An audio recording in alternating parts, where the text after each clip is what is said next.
না শত্রু আইডেন্টিফাইড না, we are open, we are looking for শত্রু। বহুল আলোচিত ২১ আগস্ট গ্রেনেড হামলা মামলায় হাইকোর্ট থেকে খালাস পেয়েছেন বিএনপির ভারপ্রাপ্ত চেয়ারম্যান তারেক রহমান ও সাবেক স্বরাষ্ট্র প্রতিমন্ত্রী লুৎফুজ্জামান বাবর সহ সব আসামি। রোববার খালাস পাওয়ার পর গণমাধ্যমের সঙ্গে কথা বলেছেন বাবরের স্ত্রী তাহমিনা জামান। তিনি বলেন, দীর্ঘদিন অপেক্ষার পর অবশেষে ন্যায় বিচার পেয়েছি। এ কারণে মহান আল্লাহ তাআলার প্রতি শুকরিয়া জানাই। আলহামদুলিল্লাহ। ন্যায় বিচার পাওয়ার আশায় এতদিন অপেক্ষা করা যে কি কষ্ট তা একমাত্র ভুক্তভোগীরাই বলতে পারবে। আদালত আমাদের ন্যায় বিচার দিয়েছেন।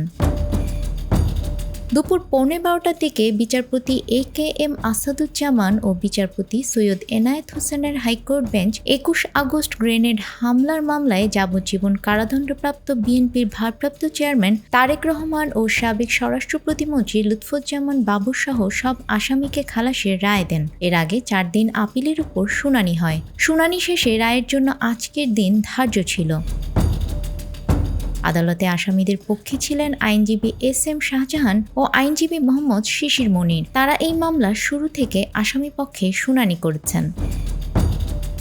২০১৮ সালের ১০ অক্টোবর ২১ আগস্ট গ্রেনেড হামলা ও হত্যা মামলায় সাবেক স্বরাষ্ট্র প্রতিমন্ত্রী লুৎফুজ্জামান বাবর, সাবেক উপমন্ত্রী আব্দুস সালাম পিন্টু সহ ১৯ জনকে ফাঁসির আদেশ এবং বিএনপির ভারপ্রাপ্ত চেয়ারম্যান তারেক রহমান, খালেদা জিয়ার রাজনৈতিক সচিব হারিস চৌধুরী, বিএনপি নেতা কাজী শাহ মোয়াজ্জেম হোসেন কায়কোবাদ সহ ১৯ জনকে যাবজ্জীবন কারাদণ্ড দেন বিচারিক আদালত।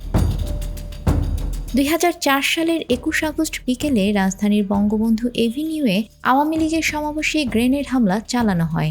ওই হামলায় আওয়ামী লীগের নারী বিষয়ক সম্পাদক আইভি রহমান সহ ২৪ জন নিহত হন। আহত হন শেখ হাসিনা সহ আওয়ামী লীগের বেশ কয়েকশো নেতাকর্মী। তাদের অনেকে আজও শরীরে গ্রেনেডের স্প্লিন্টার নিয়ে দুঃসহ জীবনযাপন করছেন।